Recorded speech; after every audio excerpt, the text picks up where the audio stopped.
केंद्रीय मंत्री प्रहलाद पटेल सोमवार को मंडला जिले के लफरा पहुंचे, जहां उन्होंने भाजपा प्रत्याशी के समर्थन में जनसभा को संबोधित करते हुए विपक्ष कांग्रेस पर जमकर हमला बोला। केंद्रीय मंत्री ने कहा कि कांग्रेस के सामने रावण का अहंकार भी नहीं टिकता। मध्य प्रदेश में विधानसभा चुनाव प्रचार अभियान अब रफ्तार पकड़ने लगा है। सोमवार को केंद्रीय मंत्री प्रहलाद पटेल मंडला जिले के लफरा पहुंचे, जहां भाजपा कार्यकर्ताओं ने उनका भव्य स्वागत किया।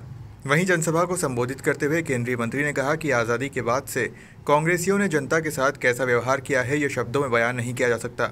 इस चुनाव में भी बहरूपीय कांग्रेसी वादों की लिस्ट लेकर आ रहे हैं, लेकिन पहले इनसे पुराना हिसाब मांगना होगा। कांग्रेस ने 15 महीने की सरकार में क्या किया, इस पर बहुत अच्छे से विचार करने के बाद फैसला लेना होगा। अगर नल कनेक्शन तो 2024 तक हो जाएंगे, अभी तो 23 ही चल रहा है।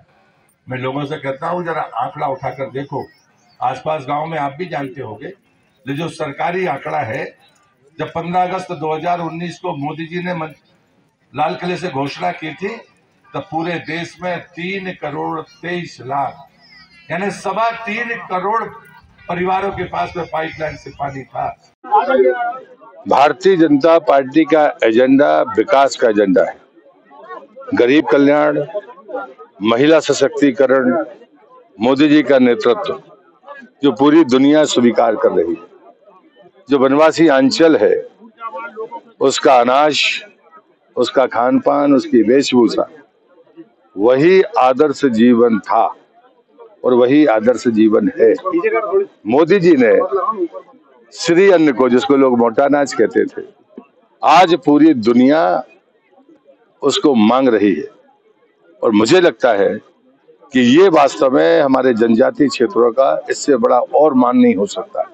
ये मान बढ़ाने का काम प्रधानमंत्री मोदी ने किया है। उसके पहले सद्य अटल जी थे, तब उन्होंने वनवासी क्षेत्र के लिए आदिवासियों का मंत्रालय बनाया और डोनर मिनिस्ट्री बनाई। मैं एक बात और गर्व से कहता हूँ कि आजादी हो या हमारी सनातन परंपरा, उसकी रक्षा के लिए सर्वाधिक कष्ट उठाने वाला समाज जनजाति समाज, बलिदान देने वाला समाज जनजाति समाज। और इसलिए मुझे लगता है कि विरासत पर गर्व करना भारतीय जनता पार्टी का संकल्प है। महाकौशल ज्यादा फोकस कर रही है, जहाँ मंत्री सांसद चुनाव में ताकत झोंक रहे हैं। क्या वजह है कि महाकौशल में 2-2, 3-3 सांसद, 2-2, 3-3 मंत्रियों चुनाव लड़ाए? हम लोग सड़क पर थे तब भी आते थे कि नहीं आते थे? जो सोचो पहले।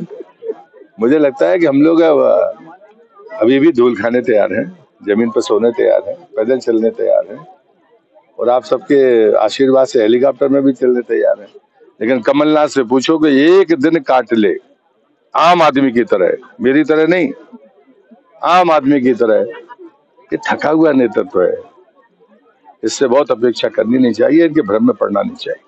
नवरात्रि के दौरान आप कांग्रेस की तुलना जो है रावण से कर रहे हैं। तुलना नहीं की मैंने, तो उदाहरण दिया है।